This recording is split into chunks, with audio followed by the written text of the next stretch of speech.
समझदार को भी, गद्दार को भी। तो इसलिए मेरा ये मानना है कि ये जो पुराना वाला कानून अनकॉन्स्टिट्यूशनल भी था, अनइस्लामिक भी था, अनकुरानिक भी था। ये नया वाला कानून संवैधानिक भी है, इस्लाम की दृष्टि से भी अच्छा है।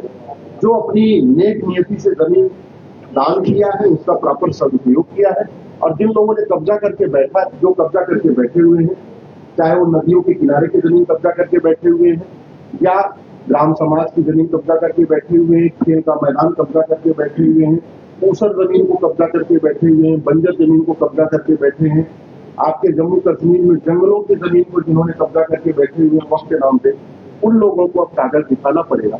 ये कानून सबके हैं।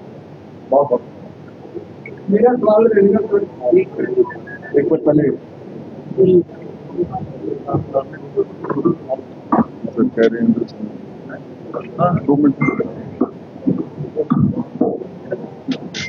देखिए, हमने आज बड़ी अच्छी जो है बातें सुनी वक़्फ़ के संदर्भ में। तो भारतीय जनता पार्टी की तरफ से मुस्लिम समुदाय को हम आश्वस्त करना चाहते हैं कि वक़्फ़ जो नया अमेंडमेंट एक्ट आया है, इससे मुस्लिम समुदाय को कोई नुकसान नहीं होगा, बल्कि मुस्लिम समुदाय को फायदा ही होने वाला है। वक़्फ़ अगर हम ब्रॉडली समझे तो दो तरह के होते हैं। एक तो वक़्फ़ वो है जो पब्लिक वक़्फ़ है, जो आम पब्लिक के लिए इस्लाम की राह में जो है अपनी प्रॉपर्टी की जाती है। दूसरा इस्लाम में कंसेप्ट है कि पर्सनल वक़्फ़ भी होता है, वक़्फ़ुल औलाद होता है, जिसमें वक़्फ़ कोई प्रॉपर्टी की जाती है अपने खानदान के किसी बंदे को। अब दिक्कत ये है कि अगर मुझे ये डिसाइड करना है कि ये प्रेस क्लब मेरी प्रॉपर्टी है, तो मैं कहीं जाके मुकदमा करूंगा ना, कोई फैसला करेगा? मैं खुद ही थोड़ी फैसला कर सकता हूँ। वक़्फ़ एक्ट में ये प्रॉब्लम थी कि वक़्फ़ एक्ट में जो स्पेशल ऑफिसर होता है वो डिसाइड कर देता है कि ये फलां प्रॉपर्टी वक़्फ़ है, और फिर वो फैसला जो है वो मान्य हो गया, उसको आप अदालत में चैलेंज नहीं कर सकते। रिट फाइल हो सकती है, लेकिन फैक्चुअल रेमेडी नहीं थी। तो एक तो पहले इसमें ये सबको बराबर लाने की बात। अगर कोई मंदिर ने किसी प्रॉपर्टी को, किसी चर्च ने, किसी गुरुद्वारे ने कहना है कि ये प्रॉपर्टी हमारी है, तो अदालत में जाएंगे, मुकदमा करेंगे, खुद ही फैसला नहीं करेंगे। तो सबको बराबरी पे लाने की बात है। दूसरा ये है कि जो जेन्युइन वक़्फ़ प्रॉपर्टी है उसके बारे में बिल्कुल भी इसमें कोई चिंता करने की जरूरत नहीं है। नए एक्ट में ऐसी कोई बात नहीं है कि जो जेन्युइनली वक़्फ़ प्रॉपर्टी दी गई है उसके ऊपर कोई दिक्कत होगी।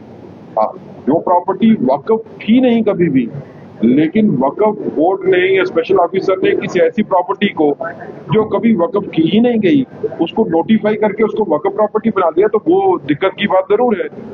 हमारे जम्मू कश्मीर के संदर्भ में अगर कहेंगे तो पुंछ में, रजौरी में, जम्मू में काफी जगह पे दिक्कतें आई कि ऐसी प्रॉपर्टी जो कि लोगों के कब्जा में 100 साल 150 साल से उनकी प्रॉपर्टी थी, ओनरशिप जो है उनकी लिखी हुई थी रेवेन्यू रिकॉर्ड में, लेकिन वक़्फ़ बोर्ड, वक़्फ़ एक्ट के तहत स्पेशल ऑफिसर उन प्रॉपर्टीज को नोटिफाई कर देता है ये वक़्फ़ प्रॉपर्टी, और सारी की सारी वक़्फ़ प्रॉपर्टी बन गई। दूसरी बात, भाई साहब ने ठीक कहा कि वक़्फ़ की जो इनकम होती है, वो प्रॉपर्टी जो सही तौर के ऊपर वक़्फ़ को दी भी गई, उनकी जो इनकम होती है उनका सदुपयोग होना चाहिए। आम जो अनाथ है मुस्लिम समुदाय के बीच में लोग, अनाथों के लिए क्या किया जा रहा है, महिलाओं के लिए क्या किया जा रहा है, और क्या महिलाओं की भागीदारी है? आप जो वक़्फ़ बोर्ड बनाते हो उसमें महिलाएं नहीं होंगी। जम्मू कश्मीर में तो फॉर्चुनेटली हमारी चेयरमैन जो है वो महिला है, मुस्लिम समुदाय से, लेकिन बाकी जगह पे महिलाओं की पार्टिसिपेशन नहीं है।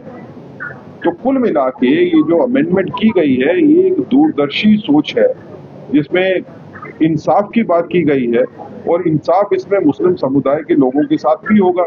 वो लोग जो मुस्लिम समुदाय में पिछड़ा हुआ तबका है उनके साथ भी इंसाफ होगा, और जिनकी प्रॉपर्टी को नाजायज तौर के ऊपर वक़्फ़ की प्रॉपर्टी डिक्लेयर कर दिया गया किसी कानून को फॉलो किए बगैर, उनको भी मिलाकर जो है वो इंसाफ। मेरा सवाल है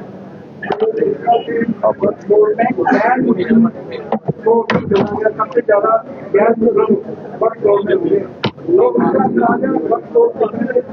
समुदाय के लोग हैं, उनका कहना है कि हमें कोई इंसाफ देने के लिए जब कोई गैर मुस्लिम वक्त कोर्ट में होना है।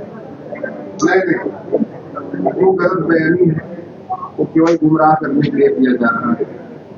आज भी ये मैटर सुप्रीम कोर्ट में लगा हुआ है, 2 बजे सुनवाई। जो जैसे मंदिर होता है, मंदिर चलाने की भी जो पूरी प्रक्रिया है, मंदिर में पूजा कब होगी, कैसे होगी, वो हिंदू करते हैं। लेकिन वहाँ साफ सफाई होगी, सिक्योरिटी होगी, व्यवस्था होगी, उसको देखभाल करने के लिए वहाँ कलेक्टर भी होते हैं, बाकी लोग भी होते हैं। ऐसे ही वक्त की जमीन का कैसे सदुपयोग किया जाए, उसको कैसे यूज किया जाए, वहाँ अनाथालय खोलना है, स्कूल खोलना है, तालीम देनी है, गरीब बच्चों के लिए हॉस्टल बनाना है, क्या करना है, वो मुस्लिम समुदाय के लोग। वहाँ भ्रष्टाचार न हो जाए, वहाँ दादागिरी न हो जाए, वो देखने के लिए तो सी बात नहीं, ये गलत बात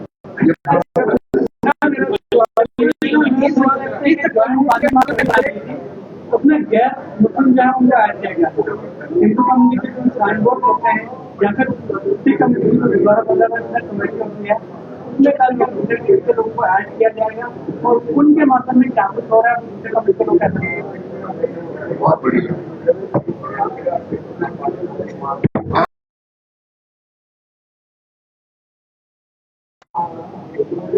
हिंदू बोर्ड सिख बोर्ड की तुलना वक्फ बोर्ड से अभी करना ठीक नहीं। क्यों? क्योंकि अभी भी जो शक्तियां वक्फ बोर्ड के पास है वो Hindu board, Jain board, Sikh board के पास नहीं।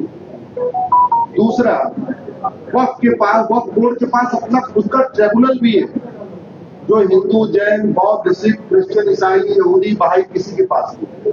इसलिए मैंने कहा आम की तुलना इंग्लिश से करना ठीक नहीं है। आज भी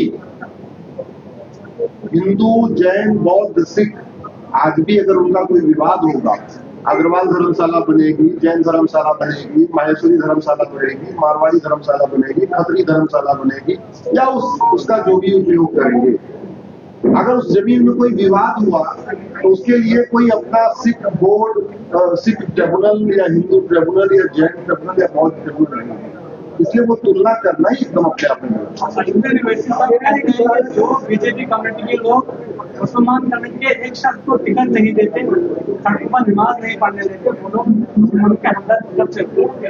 देखिए, बड़ी सीधी सी बात है, पुराने कानून का लाभ नेताओं को मिल रहा था, होटल चलाने वालों को मिल रहा था। पुराने वाले कानून का उपयोग ये हुआ कि हैदराबाद में लगभग 3,000 एकड़ जमीन पे कब्जा करके वहां इंजीनियरिंग कॉलेज बना दिया। इंजीनियरिंग कॉलेज में 5-5 लाख रुपए फीस ले रहे और जो फीस दे पाता वही पढ़ता है। गरीब मुसलमान को 5 लाख रुपए फीस दे नहीं पाता।